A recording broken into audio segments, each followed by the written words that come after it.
once you've done that, so here, you right? yeah. So here's our hack and our, I can't say it. Formula.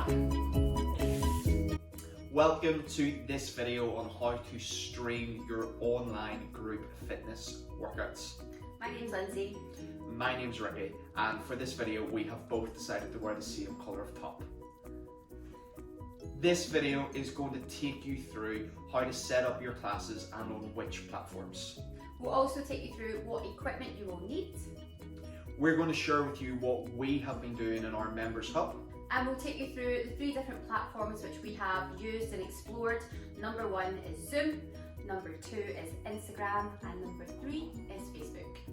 And then finally, right at the end, we're going to share our hack on how you can merge these platforms together, get the best from each one to serve your participants.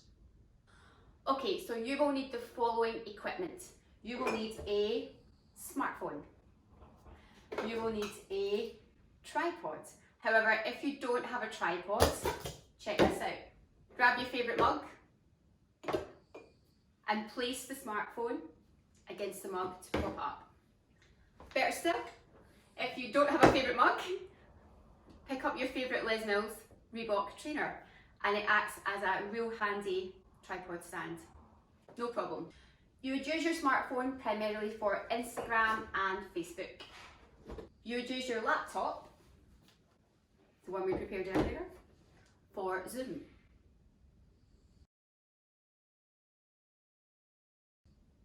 So the different bits of equipment, they're all optional whether you're going to use a laptop or your phone, depending on which bit of kit you're going to use. So the reason why the laptop is preferred for Zoom, whilst you can use Zoom from your phone, is just because you've got the bigger screen here. Now you could do a screen share from your Zoom platform on your phone onto another TV. It's just very, very fiddly and very, very technical. So we would recommend you use Zoom on your laptop and you use your phone to operate Instagram TV and Facebook live streaming. The first platform we're going to talk about is Zoom, which will be new to so many people. And it's worth pointing out at this point is I have done a previous video on this, which is about 6 minutes long, and as to how to actually set up Zoom. So right now what we're going to do is spend a couple of minutes just talking about the pros and cons of Zoom. So the first thing we were going to talk about was paid v free version. Yep. So there's 2 different versions of Zoom. There's the paid and the free version. Now, I think it is worthwhile for everyone to look at the paid version. It is £11 per month. And it's not a contract, i.e. you could cancel it after 2 or 3 months. And the reason why the pay for version be the free version allows you to have a meeting of unlimited people up to 40 minutes. If you want that meeting, your class, to go longer than 40 minutes, you would need to pay for that, and it's £11 per month. You can have unlimited amounts of these meetings per month. And I think the limit is up to 100 people. If you wanted to have more than 100 people on this meeting, you would need to go to the next tier, which I believe is about £24 a month.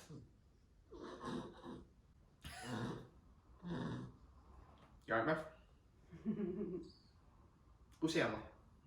So one of the big advantages of using Zoom is the 2-way interaction.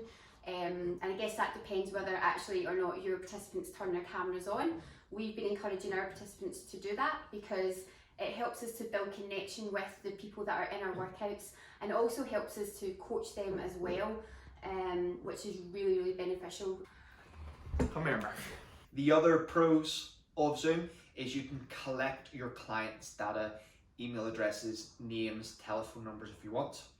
When they sign in, they can choose whether to have their cameras on or off. And our little hack is when they sign in, we ask them to pin our camera to their feed. So our camera feed to their feed. And what that means is they won't see each other through the workout. They'll only ever see us.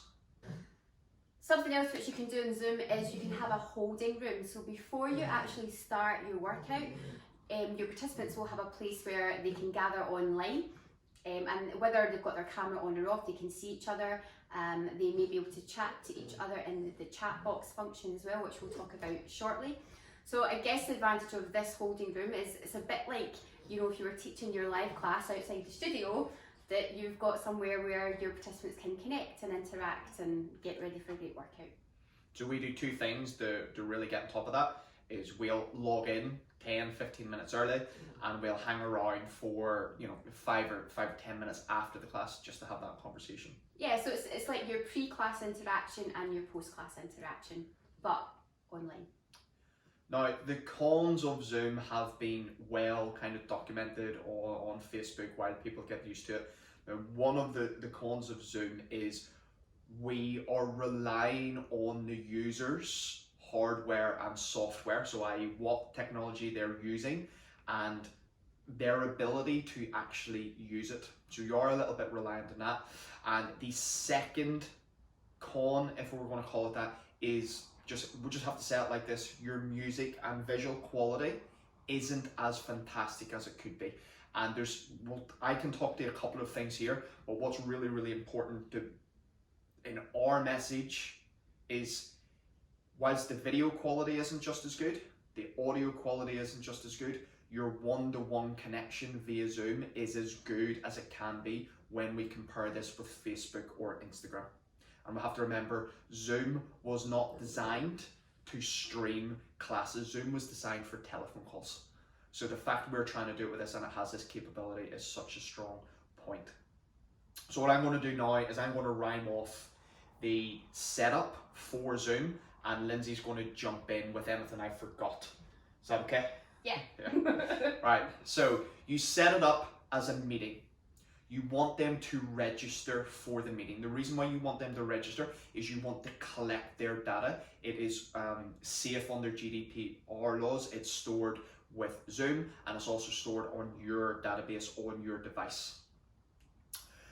What Zoom have just brought out is all meetings are defaulted to need a password to get in, which again will protect you and your users from what's being termed Zoom bombing, where other people are coming in and spamming your Zoom feed. Once you get the meeting started, so you've set it up with the link, do not put that link out freely on your social media. If you want to put it in a closed Facebook group, that's fine. If you want to put it in your email list, that's fine. Or DM me on Instagram, whatever. The reason why you don't put it out is because you want to be aware of who is getting that link, so as you don't get unwanted. When I say unwanted people who are just there to cause trouble. Now that meeting is set up, you can then start the meeting. So you start the meeting, and this is really, really key for your audio. On your laptop, in the bottom left-hand corner, there will be your microphone option. You need that. You hit the arrow to go up, and it'll bring you in your audio settings. There's a box which says adjust the background noise. You need that box unchecked, because what your laptop is trying to do with Zoom is trying to determine a difference between the music it's hearing and a difference between your voice, when actually you just wanted to hear one thing. Yeah? So you want that unchecked. Now you've done that, get your music playing on your laptop. You can do that via iTunes, Spotify, YouTube, whatever, Amazon Music we use for some of it. But you've obviously, and this isn't going to be a video with this, it's got to be PPL free, music free. This isn't a video about that. You know, like that conversation's been done. When you're playing that music, you go back into your Zoom, so you would in theory be able to see everyone, but it'll just be you on now. You hit share, it'll bring you up a screen where you can actually share anything that's on your desktop, anything that's open. You'll see basic, advanced, and something else. Go to advanced, and then on the second box along, you'll see a button that says share computer sound. Click that. You will now share the sound coming from your laptop. FYI, the sound quality you hear is going to be about 3 or 4 out of 10. The sound quality they hear is going to be closer to 10 out of 10. Just be aware of that. Your volume will have to be quite low, because you're going to need to talk over that sound so they can hear you at the same time as the music. Their volume Again, this relies on their software and hardware. If they're playing it from a phone, it's not going to be that good. If they're playing it from a laptop, it's going to be slightly better. If they have it hooked up to headphones or a good quality speaker, it's going to be fantastic. And always encourage your participants to be indoors. The temptation is to go outdoors, but music has nowhere to bounce off when you go outdoors. So if they're indoors, again, it's going to be better. What else have I missed? I think it's important to let your participants know that they have to dial into the meeting with computer audio. Yes. Yeah, we've had some workouts where our participants are like, oh my god, I can't hear. So that's really important because you obviously want them to hear you and hear the music. Yeah. So if you do get those messages at the start where people can't hear you, you can actually check in the participant box who has their microphones turned on, and if you cannot see the microphone logo, it means I have not dialed in with computer and internet audio. And again, especially if you're having international clients, make sure they dial in with internet audio. Do not dial in with phone audio. I did see a thread on Facebook where an instructor took a class and one of their participants dialed in using their phone, and their phone company charged them £94 for that 30-minute workout, and it was a yoga workout because I know who the instructor is. So let's not have that. So computer audio. So to summarize, set up a meeting, have your audio settings with the box unticked, have your sound being shared, and have your participants put your video feed pinned so as that is the only thing they will see. Cool, so the second platform that we're going to talk about is Instagram and Instagram Live. So the advantages of using Instagram are the sound quality will be so much better, you will reach a larger amount of people, and your followers and everyone on Instagram will get instant notification as soon as you go live. And anyone on Instagram can access your workout. On the flip side, anyone on Instagram can access your workout. Your workout will only stay on your story for 24 hours. So, once you've been live, 24 hours later, it's gone, it's disappeared. With Instagram, we do have the disadvantage that it is a one-way transaction, a one-way interaction. So you can't actually see the participants that are taking part in your workout. Yes, they're there because you can see who's watching your live workout and you can see the comments that are coming through, but you can't actually physically see what they're doing. And lastly, music licenses. So you've got to make sure the music that you're playing is royalty free, because if you play anything that is not, Instagram will shut down your workout. From an operational point on Instagram, it is really, really easy to get set up. Because that's all you need. You're going to have your phone in that letterbox format. Now, the temptation when you do it on Instagram is to have your phone that way on selfie mode, so as you can see the comments coming in. Now, if you want to operate like that, so as you can respond to the comments as they're happening, that's fine. Just be aware, your selfie camera is inferior when compared to that camera. And because you've only got, one-way interaction anyway, if you're trying to respond to comments here, it means you're not doing the workout, and it also means that they're not doing the workout because they're the ones chatting to you. So good practice is to have your phone set up about eye level with you, and remember, because it's a vertical camera, if you're moving massively left and right, you won't be in shot anymore. The really good thing Instagram is good for, as Lindsay spoke to, is anyone with Instagram can access this video for that 24-hour period, which is both a strength and a weakness. So it's a strength because anyone can access it. It means you can get a massive reach of people. So basically, the way the Instagram algorithms work, anyone who regularly engages with you on Instagram, if you go live, they will get a push notification to their phone if they have been active on Instagram within the last hour, or they are normally active at that time on that day. That's a bit of a complex even for me to say and understand. And the second thing that's actually good about it only being on for 24 hours, it means people only have 24 hours to do it. So they're not going to sit and let it sit there for 2 or 3 days because they know it will be gone. And another thing you actually have on Instagram live is you have the ability, once you've gone live, you can save it to your story or discard it. So you could potentially just set this up to disappear. So it's a good way to create accountability, scarcity, and create appointments for people that they have to attend.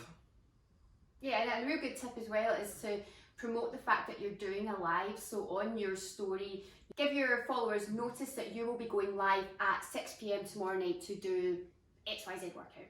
Now the third platform I'm going to talk about is Facebook, and specifically Facebook groups. The reason why we're talking about Facebook groups is Facebook over the last lot of months, not just through the times we're in at the moment, has become a much more conversational place, and people feel safe in Facebook groups when they're with people who they know and support.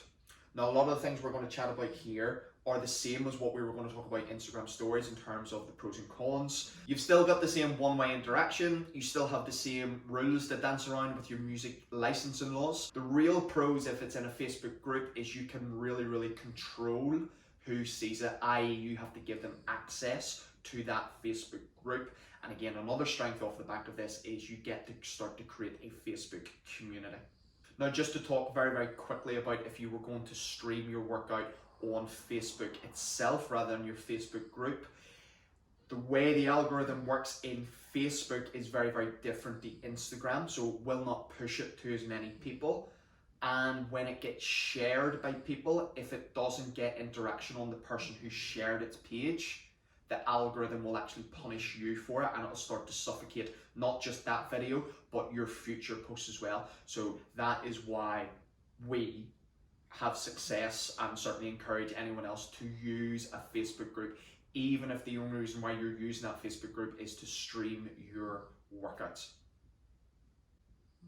Now, from an operational point of view, the difference in Facebook compared to Instagram is Facebook hates this, do not video like this.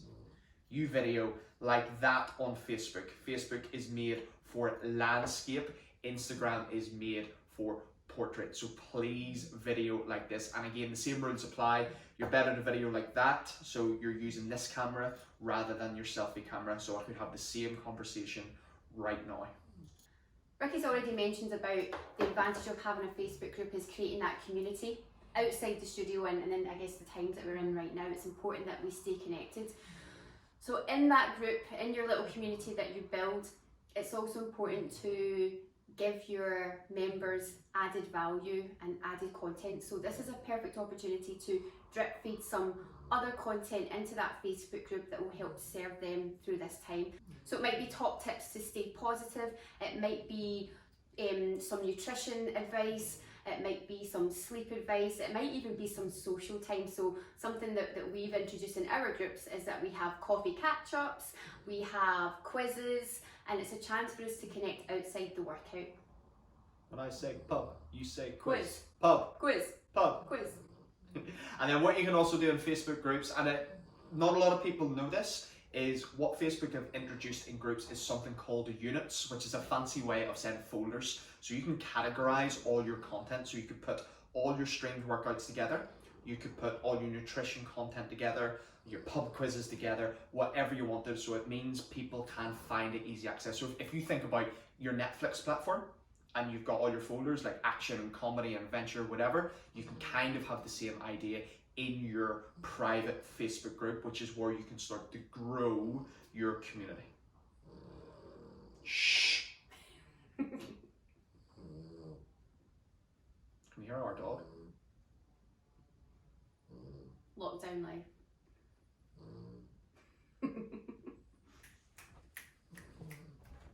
So here's our hack and our formula for success to creating your own online studio.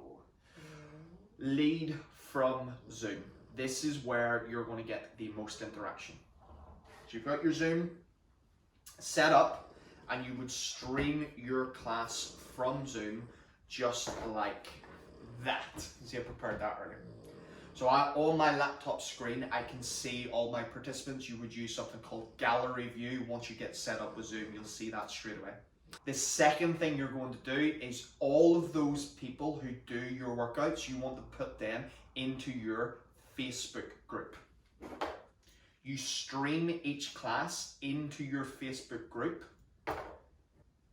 And then what that will do, it will allow anyone who didn't get to that workout, they can then do it in your Facebook community later. And you can choose to keep those videos and those workouts in your Facebook group forever, or you could say each of them have a 1 month lifespan or a 2 week lifespan. You can decide that in your own time. And then the third thing you could do, I would say do this at least once a week, possibly more, depends on what your goals are, is to stream it live on Instagram once a week as well. And that's your marketing, that's your brand awareness, this is what we're doing, and it reaches into more and more people and potentially brings more and more people into your ecosystem. And that is where this is now monetizable, i.e. you can charge for this. So you could charge people to do a one-off class. You could charge people for a membership to your Facebook group, which, remember, you're going to pack with content, which is more than just workouts. You're going to serve them a community. And it is chargeable per class, it is chargeable per week or per month, as long as you're providing a service for them. So if you lead with that idea of serving them content that will be valuable for them, yes, now, but in the long term, then that is monetizable, as we've said. There are a couple of different ways that you can charge for these. Probably the easiest way that you already have set up right now is your PayPal account. What you can do on PayPal is you can create a pay link, and you can give that link to anyone, and then you can actually set up direct debits on that, or standing orders, they might be called on PayPal, and that would then give your chosen people access to your Zoom link, your Facebook group. You can of course do the same with bank transfers. PayPal is just easier for a lot of people because it's one link. So I think that's it. That's our top tips for using the 3 most popular platforms, Facebook, Instagram and Zoom, to continue to serve your audience, to give them their group fitness classes. And then right at the back end here, you've heard how you could potentially monetize it and turn it into something which serves your people in a way that is more than just group fitness workouts. So what you can do right now is create your Facebook group, go on and create your Zoom link and get a friend and start to practice how you're going to run these workouts. And once you've done that, if you have any questions, give Lindsay or myself a little shout and we'll be able to help you out.